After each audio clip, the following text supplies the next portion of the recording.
देश में अगर हमला होता है तो किस तरीके से किया जाए, किस तरीके से जनता में अवेयरनेस आए, इसको लेकर एक मॉक ड्रिल यहाँ पर बुलानी में रखी गई थी। बुलानी के जो एरिया है आप देख सकते हैं, यहाँ पर अभी ये मॉक ड्रिल खत्म हुई है और थोड़ी देर बाद फिर से ये मॉक ड्रिल चालू होगी। क्या उद्देश्य था मॉक ड्रिल का और कैसे संपन्न हुई अभी? देखिए, मॉक ड्रिल आज जैसे आपको पूरे देश में पता है कि पूरे देश में 225 के करीब जिलों में हेडक्वार्टर्स पे ये मॉक ड्रिल हो रही है और उसी के तारतम्य में कुछ 6 ऐसे इवेंट्स है। जैसे एक किसी बिल्डिंग में आग लग गई है ना, और तो उसका एक है जिसका डेमो अभी आप डीबी मॉल भोपाल में चल रहा है। एक दूसरा था खोज एवं बचाव तो रेस्क्यू वाला, जो ये सेकंड इवेंट था, ये यहाँ हो रहा है। इसी में एक क्षतिग्रस्त इमारत आपने देखा होगा कि एक क्षतिग्रस्त इमारत थी और एक दूसरा में रेस्क्यू का, तो ये 2 यहाँ हो गया।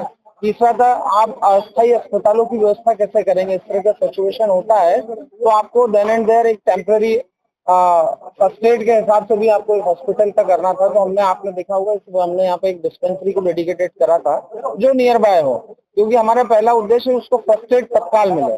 बाकी इलाज तो मेजर बड़े हॉस्पिटल्स में होना ही होना है, तो वो व्यवस्था एक बनानी थी। और दूसरा, इस तरह की कंडीशन होने पर जो इन ऐसे स्थल पे जो हमारे नागरिक फंस जाते हैं उनको कैसे सुरक्षित निकालकर उनको सुरक्षित स्थान पर ले जाना।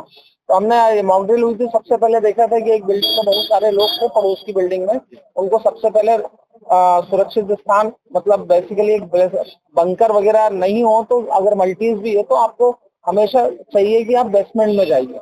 सपोज कोई बम गिर रहा है, मिसाइल गिर रही, तो अगर डैमेज होगा तो वो अल्टीमेट होते होते नीचे तक कम आएगा। तो वो भी एक उद्देश्य था। तो ये 3-4 मैन थे, उसको लेके मॉक ड्रिल हुई थी। और आज शाम को फिर ब्लैकआउट वाले, शाम को लेके बड़ा वो है कि शाम को लेके आम जन को क्या करना है। देखिए, शाम को जब वो ब्लैकआउट की स्थिति होगी तो सायरन बजेंगे। सायरन में जो आपको वार्निंग सायरन होगा वो basically up and down motion में होगा, 2 मिनट कंटिन्यू चलेगा, है ना। वो आपको अलर्ट करने के लिए कि आप जहां हो, जैसे हो, तत्काल छूटिए, है ना। आप सपोज रोड पे अपना गाड़ी खड़ी करिए, किसी व्यवस्थित जगह पर जाइए, लाइट्स बंद करिए, ये प्रेजेंस ना दिखे ऊपर से कि यहाँ पर कोई मानव बस्ती है या कोई मूवमेंट चल रहा है, क्योंकि लाइट ही एक रात के अंधेरे में घने, एक तारा भी चमकता है तो अलग दिखता है।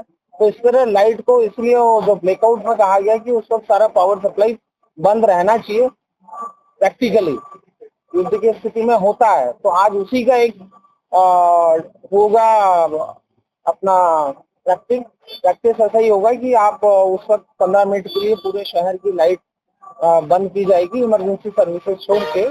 और जो घरों के अंदर भी अगर लाइट है तो वो भी अपना बंद करके बैठेंगे।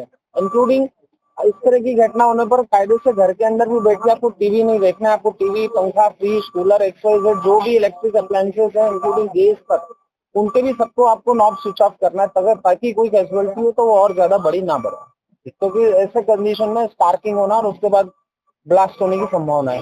बहुत धन्यवाद आपसे महावीर सिंह मुजालदी जी, जो भोपाल पुलिस की ओर से हमको बता रहे थे किस तरीके की मॉडल की। अब देखिए, अब यहाँ से सभी लोग अपने अपने गंतव्य की ओर जा रहे हैं और अब जो शाम को मॉक ड्रिल होगी उसमें आपको अपने घरों की लाइट किस तरीके से बंद करना है, कैसे आपको सेफ रहना है, ये आपको पूरी तरीके से बताया भोपाल पुलिस के महावीर सिंह मुजालदी जी ने। विनय नागमल के साथ सचिन मिश्रा।